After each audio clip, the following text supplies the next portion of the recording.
السلام علیکم. 4 اپریل کی کال لے کے خالد سیف الدین آپ کے ساتھ ہم بات کریں گے حالات جو امپیکٹ ہے مارکیٹ پر اس پر اور ٹیکنیکلز پر.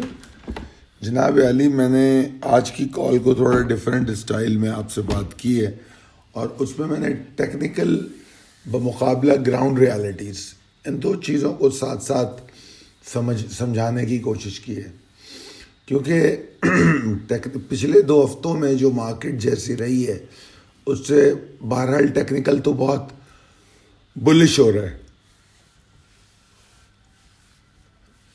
کنسسٹنسی بھی دیکھی گئی اور شارٹ ٹرم چارٹ پہ تو بلز کافی کمفرٹیبل ہیں.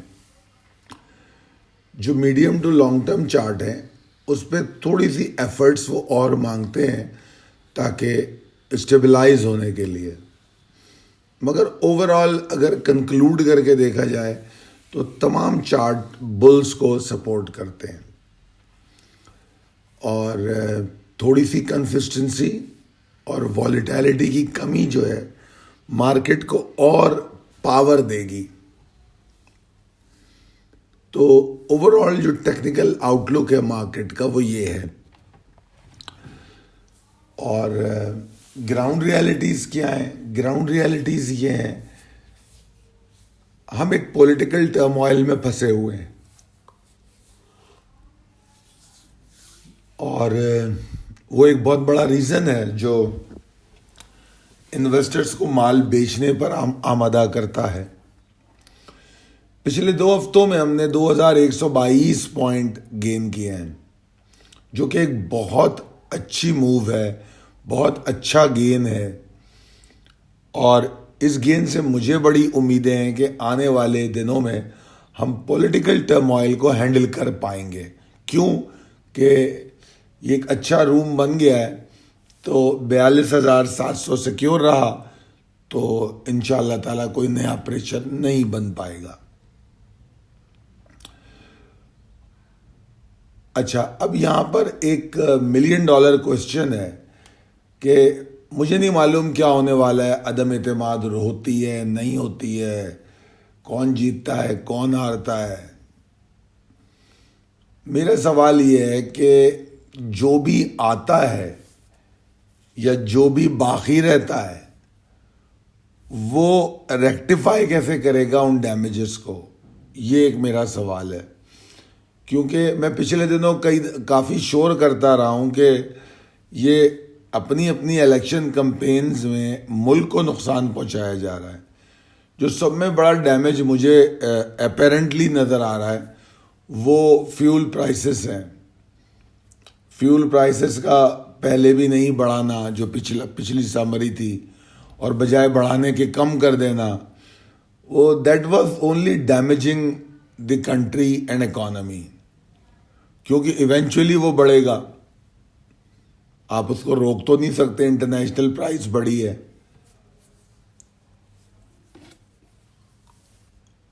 اور ابھی ریسنٹ ایک سمری آئی اس کو بھی روک دیا. پوائنٹ اس میں یہ ہے کہ یہ دونوں ایڈ اپ ہو کے اگر بڑھتے ہیں تو فیول پرائس کہاں جائے گی؟ 50 روپے تک تو بڑھ سکتی ہے.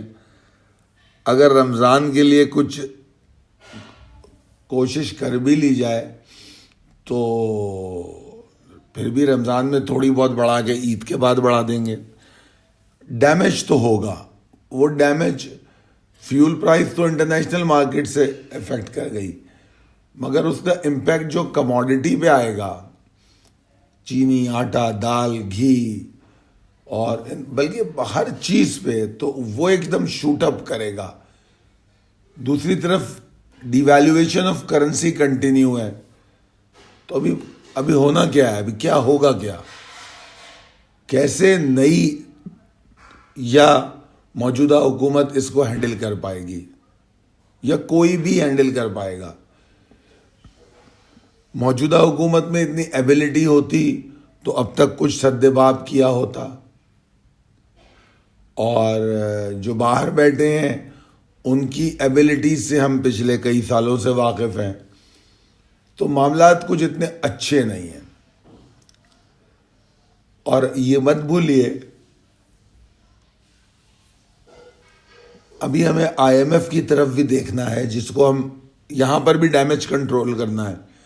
جو آئی ایم ایف کے ساتھ ایگریمنٹس ہوئے اور جو کچھ ہوا، کیونکہ ہم پہلے وعدے کر لیتے ہیں، اس کے بعد ان کو توڑ دیتے ہیں، کبھی پورا نہیں کرتے، تو بڑے مسائل ہیں. تو وہ ڈیمیج بھی کنٹرول کرنا ہے دوبارہ آئی ایم ایف کے معاملات کو. اور پھر ہمیں ایک ایکسرسائز کرنی ہے کہ ہم بجٹ کی طرف کیسے جائیں گے. ٹھیک ہے جی، کیونکہ بجٹ کو ہم کیسے ہینڈل کریں گے، بجٹ میں ہم کیا کریں گے. تو یہ ایکسرسائز جو ہے وہ بھی ہونی ہے. تو یہ سب رمضان کے بعد شاید ہو.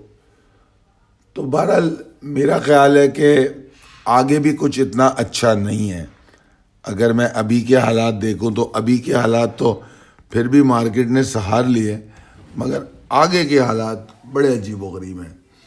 تو میرا ماننا یہی ہے کہ مارکیٹ میں لمیٹڈ موو میں ٹریڈنگ کیجیے اور بڑے بڑے ٹارگٹ مت بنائیے.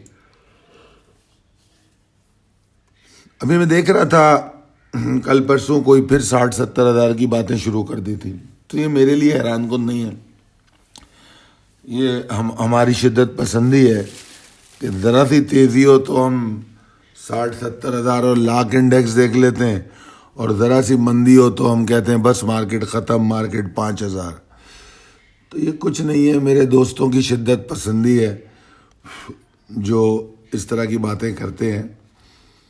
ریالٹی کیا ہے وہ ساری آپ کے سامنے رکھ دی ہے. آپ اس کو ری انالیسس کر سکتے ہیں. کیا میں غلط کہہ رہا ہوں؟ یہ ٹھیک ہے.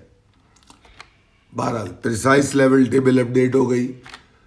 Possibilities and strategies as per technical chart. جناب موجودہ صورتحال جس طرح میں نے بتائی، شارٹ ٹرم چارٹ تو بہت ہی اچھے.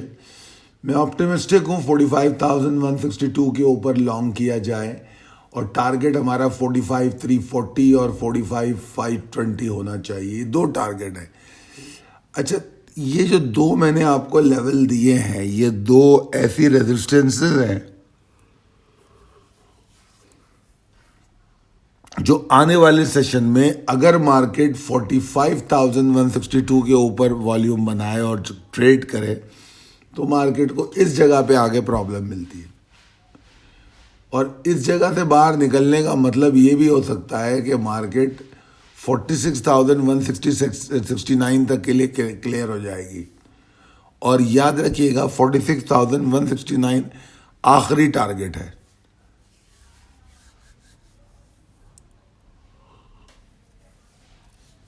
آخری ٹارگٹ کا مطلب یہ ہے کہ یہ وہ ریزسٹنس ہے جس کے اوپر مارکیٹ اپنے نئے ٹارگٹس بنائے گی.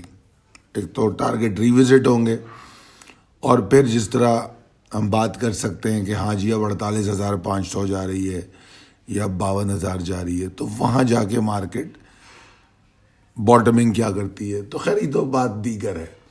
فی الوقت تو ہمارے سامنے جو مین ہدف ہے وہ 45,340 اور 45,549 520 ہے، پرووائڈیڈ کہ مارکیٹ 45,162 کے اوپر سروائیو کرے.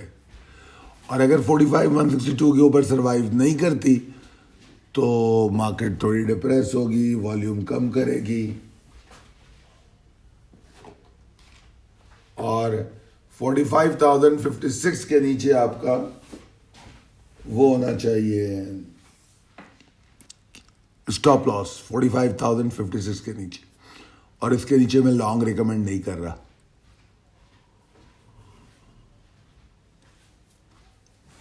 رسک مینجمنٹ کے حوالے سے جب میں دیکھتا ہوں تو مجھے کچھ اچھی سپورٹس تو نظر آتی ہیں، جیسے 44,845 810، 44,705 699.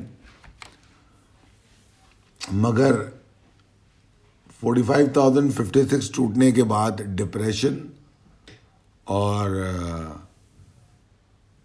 کچھ چیزیں ایسی چلیں گی جو بیئرس کو سپورٹ کریں گی، اور ہر لیول کے ٹوٹنے سے پریشر میں اضافہ ہوگا. ٹھیک ہے، یہ بات ذہن میں رکھیے گا. امید کی کرن نظر آتی رہے گی جب تک 44,500 لیول باقی ہے. 44,513, 44,451 یہ لیول اگر ٹوٹ جائے گا تو پھر مارکیٹ میں بیئرز ایکٹیویٹ ہو جائیں گے، پھر مارکیٹ نیچے گرنا شروع ہو جائے گی. اور نیچے گرنے کے لیے میں نے جس طرح بتایا ہم بہت ساری جگہ بنا چکے ہیں، زیادہ پریشانی کی بات نہیں ہے. مگر بہرحال نیچے گرے گی. اور اگر میں کہہ رہا ہوں پریشانی کی بات نہیں ہے تو اس کا مطلب یہ نہیں کہ مال لے کے بیٹھے رہیں گے.